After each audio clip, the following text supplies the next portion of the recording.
Mga kapuso, kumpara nitong mga nakalipas na araw, bahagyang mababawasan ng malawakan at matitinding ulan sa bansa. Sa ngayon, minomonitor ng Pag-asa ang low pressure area sa labas ng Philippine Area of Responsibility sa northeast ng Luzon. Nananatili namang mababa ang tsansa nitong pumasok sa PAR o makaapekto sa bansa. Samantala, yung cloud cluster o yung kumpol ng mga ulap naman sa silangan ng Luzon, posibleng maging LPA sa mga susunod na araw. Patuloy namang pinapalakas ng bagyong Yagi o yung dating bagyong Enteng sa labas ng PAR ang hanging habagat na nagpapaulan pa rin sa ilang bahagi ng bansa.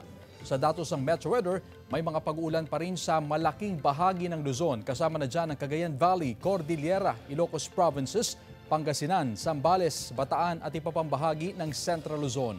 May malalakas na ulan pa rin sa ilang probinsya kaya maging handa sa banta ng baha o landslide. May tsansa rin na ulan sa iba pang bahagi ng bansa.